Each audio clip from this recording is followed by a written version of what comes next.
You're watching TVC Breakfast. Over the past few years, custodial facilities across the country have witnessed violent attacks with thousands of inmates unlawfully released. This menace is compounding the security challenges facing the country.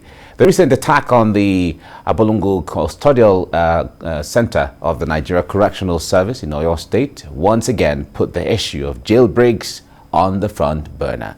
So we'll be looking at why this is and how this can be curbed. These are some of the things we'll be looking at the time like this. So joining me is the Controller of Corrections and the PRO, Nigeria Correctional Services, Francis Enobore, joining us from Abuja. It's nice to have you join me this morning. Thank you very much, Mr. Mike, for having me. Great. Now, let's start from the beginning. When we have people in correctional centers or facility, we expect that, of course, it's the law that puts them there. But when we have situations where there are jailbreaks either from within or there are attacks from without, and then we have inmates, on the streets again, give us the elementary implications of some of these things before we delve into other issues of this. Thank you very much once again, Mr. Mike, for having me. Before going into the main issue for today's engagement, let me quickly clarify the differences between internal insurrection amongst inmates that could lead to jailbreak and external attacks on our custodial facility. You will agree with me that for a very long time, the administration of the Nigerian Correctional Service has been able to tighten and re-strategize as far as inmates care and support and management is concerned, to the extent that you hardly hear of any internal insurrection arising from poor management of the inmates, providing for their needs that will probably lead to jailbreak. What we unfortunately have been having in the recent time is a group of armed men coming in their drones and with high-grade weapons and attacking our facility. It's a fallout of the general insecurity that sadly that is facing Nigeria, and are very optimistic that it's a phase that will soon pass over. I'm very, very optimistic about that, because the collective determination of the good people of Nigerians to stay together in peace will always outshine and overcome the desire of a few criminal elements. Having said that, I think a proper way to enter into the discussion proper is to assess how we react, how the service respond to these unfortunate developments. Like you rightly said, there's no doubt that it has far-reaching implications on the socio-economic stability of Nigeria, because a nation can only thrive economically, politically, socially, if there is peace, if there is harmony, if there is tranquility. But a situation where you now have those that have been adjudged to lack the capacity to live in a civilized manner and be kept in an isolated environment, now being let loose, at will, there is no doubt that it will compromise the security, arrangement and the peace and stability of Nigeria. Now, coming back to how we respond as a service. Now, for the external attacks, we have been able to put in place a number of measures, starting with strengthening the capacity of our armed bearing personnel to be able to deploy military-grade weapons, which, of course, these attackers normally use.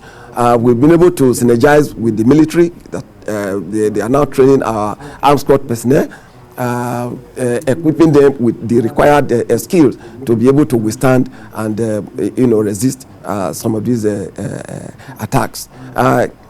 The present Controller General of Corrections, Haliru Nababa, is determined to run an intelligence-driven custodial management. To that extent, we are working with relevant security bodies and members of society to generate, actionable intelligence in a timeous manner that some of these incidences, could easily be nipped in the bud, because we strongly believe that it's much better and easier, cheaper to nip these attacks in the bud at their planning stages than thinking of resisting and fighting back. Closely related to that is sorry, let me interrupt you a little bit, Francis. I'm glad when you say it is best to nip these issues in the bud than trying to cure when it already has happened, running here and there to ensure that you get inmates who have escaped back into the prison system and then trying to mitigate all of those. Now, talk to us basically. The perception is that, and from reports we have heard, is that the prison services or the correctional facilities are not fortified enough, because some of the buildings are old. In fact, some of them have been there before independence. Some of them are 60 years, some of them are 50 years, some 40 years, and so on. Talk to us from that perspective, because the ease by which hoodlums or whoever come to the correctional services and break people free is a source of worry to a lot of Nigerians. All right. Thank you very much. Let me clarify an issue. Right from time, it was probably never envisaged that a time will come in our sojourn on earth here where you have facilities earmarked to keep felons and reform, rehabilitate, and then work towards their re-entering process into society, that such facilities will be invaded with military grade weapons, to the extent that some dynamites are now even used. IEDs are being used to blast custodial centers open. The custodial centers or the Nigerian Correctional Service has never been primed to resist such high level of attack. But now that is the new sheriff in town, that's why we are also responding by upgrading our capacity, both in terms of physical presence of our men on ground, their training, deployment of high-grade weapons, and all of that. Yes, I will also align with your thought that most of our facilities, what we inherited from the colonial masters, the buildings are weak. There's no doubt about that. But I want to quickly add that between 2016 and now, we've had quite a number of infrastructure upgrade. We've had intervention in trying to upgrade our facilities.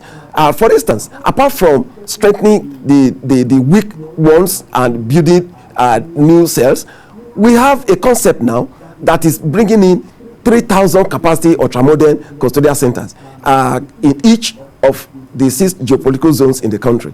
And presently, as I speak with you, the one in Janguza, meant for Northwest, is 95% completed. Any more from now, it will be commissioned and put to use. In the Federal Capital Territory here, we have one in Karishi, is the same thing. We have one going on in River State, Bori, and the other 3 geopolitical zones, anywhere from now, they will also come on board. The concept is such that some of these, the modernization, in the sophistication in crime and criminality, were factored into the construction, the concept, to such an extent that the problem of transportation risk involved in waylaying and hijacking our escort duty vehicles, killing our personnel, releasing inmates, all those ones have already been factored into the construction, that you no longer need to take those kind of risks to get inmates tried. So a lot of things have actually come on board to address the issue of infrastructure gap. All right. We are not there yet. All right, but Francis. I like to say that we are moving. Okay, Francis. Another issue that we have heard from people is the presence, or the absence, of CCTV cameras within the prison service, or the correctional, sorry. I prefer to use the correctional service. It's been changed now. So talk to us about this. We hear that not all the facilities have CCTV cameras, and when things happen, it is difficult to get an alert ahead of time, or to get a heads up those who are approaching the facility, and then also to prepare the officers and those who are within as to how to engage and how to approach. Talk to us from that window. Yes, you are right that not all our facilities have CCTV cameras. That is a product of the inadequate funding problem we're passing through. We are, again, these CCTV cameras, they run on batteries, on electricity, and so many other issues surrounding inadequate funding. Yes, we have that challenge. There's no doubt about it. While we are working to ensure that all the facilities across the country, they are fully equipped, including installation of CCTV cameras. I think what we are doing alongside, because we are trying to aggregate response mechanisms that will ensure that the problem is nipped in the bud. What we are bringing on board, in addition to this issue of CCTV camera that you just talked about, is sensitizing members of the public. And I like to state very clearly that the unfettered support that the media has always afforded us is quite appreciated, like the TVC is doing. It's a platform where we actually need to engage the members of the public and let them know what we can do together collectively to ensure that custodial facilities are kept intact. They are not violated as is being currently seen. Because if we believe that if you put together the entire arsenal in the world to protect a facility without getting the buy-in of the people, you may as well be wasting your time. Because we believe that if members of the public are sensitized to the level that they begin to see custodial centers as a place meant to keep those that ordinarily should not be in our midst, to reform and rehabilitate them, and not just a place kept aside for unfortunate people, then we'll be getting somewhere. What we celebrate today, I like to say, that is the progress we are making, in reforming and rehabilitating inmates. If you talk about sundry vocations, we have them. Inmates are being trained on a daily basis. And the beauty of what we have for the inmates now is the unlimited educational advancement. Presently, as I speak with you, we have over 3,000 inmates that are running different programs with different tertiary institutions that are affiliated to or that the Nigerian Correctional Service, partner with.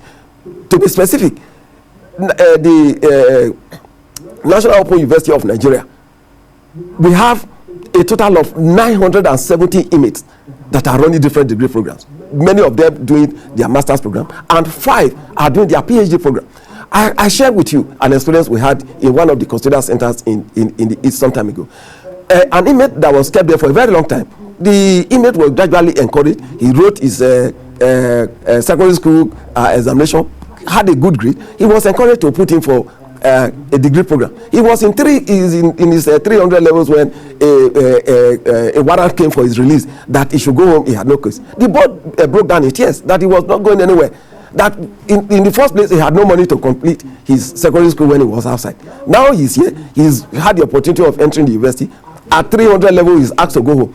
And the rule is that so long as you are within the confines of the custodial center, your educational program with National Open University is free. But if you step out, you begin to pay for yourself. We have to come in to appeal to the boy that we don't have the capacity to delay him for more than one day. But the beauty is that we're able to link him up with some NGOs who now promise to continue his, to pay for his last years in the university. Now, the beauty of this story is that if Nigerians can come together to understand that the custodial centers is a must, institution that will exist to maintain peace and harmony in the society, that people go there not for punishment. All right. There is a paradigm shift now. Yeah, Francis. You know, they will help us to maintain the sanctity of those environments. Yes, Francis, it's a good thing you're saying that Nigerians are supposed to show understanding. But when you don't engage Nigerians, how would they know all of the dimensions of things you're talking about? For instance, you said that there's supposed to be an engagement with the media. We expect that the correctional services will have a template where you are engaging the media, making them understand so that Nigerians can have a buy-in into some of your programs and also assist. Because we know that there are lots of NGOs and individuals, sometimes out of their own benevolence, pay visits to the prison service, give whatever they can give at their own level and all of that. I believe that if there is a constant engagement and enlightenment, Nigerians can even do more, even down to the level of protecting and helping the correctional services. Absolutely. Absolutely. I can't agree less. You see, you know, I started by saying that I have to appreciate the humongous support we've been getting from the media. Actually, there has been some level of engagement, you know, with the media. This platform provided by TVC is one good example. We have always engaged with some other platforms, both radio, TV, online, and all of that. We have desks in all the you know, credible media platforms, and we seek more of their collaboration and cooperation, you know, to drive the process, you know, much better than it is, you know, today. Along the line of sensitizing members of the public, we have also been through previous engagements been able to get their buy-in. I tell you, those that escape from the different custodial centers, some unfortunately were forced to leave. Some are either coming back on their own. Some, their parents are returning them. Some traditional rulers are returning them. Religious organizations, you know, their councils, they are returning them, because we try to make them understand, number one, you cannot continue to run and remain a fugitive all the days of your life. We have the biometrics. We are working in synergy with the NIMSI. We have there is none of them as Nigeria today. I doubt if there's anybody that can live for 1 whole month without doing any transaction. And if you don't return on your own and you are now arrested, number one, you face being prosecuted for escaping from lawful custody, in addition to the original crime that took you to you know, the prison or custodial center, as it were. So the engagement is actually fruitful, and we are happy that things are working. And permit me to quickly add that we have always appealed, and will continue to appeal to subnational, that is talking about the state government, to expedite the speed of trial of those that are awaiting trial in different courts. You see, you discover that each of these attacks, the center of the attackers is always those that are awaiting trial. I recall a couple of years back when one of our facilities in the southeast, Abakaliki to be specific, was you know, there was an internal insurrection that almost led to a jailbreak, but the men on ground were able to, you know, control the situation. The person that led that crisis was an awaiting trial that was there for more than 9 years. And if you look at the spate of attacks now, the attackers will just literally abandon the cells containing those that have been convicted. They go straight to those the cells of those that are awaiting trial. So, and if you also look at the statistics, the inmate disposition in our custodial center, close to 90% of them, if not more, are those that are facing state offenses. That's amongst those that are awaiting trial. And you expect the judicial instrument of the state to address their cases. So if we can convert the present population of over 70% awaiting trial to convict, then you see why the name prison changed to correctional service. Okay. But the prison, migrating from prison era to correctional era. All right. It's not just to celebrate name change. Okay.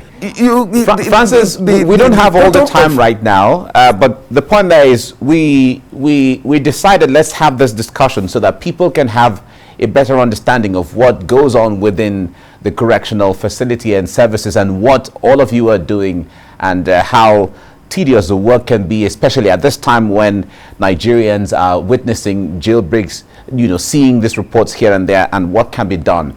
So what we'll do is we'll have to have a second leg of this discussion where we'll have you back on to discuss this further. We thank you very much for your time, Francis Enobore, Controller of Corrections and the PRO, Nigeria Correctional Services. Thank you very much for joining us on the program. Thank you so much. Great.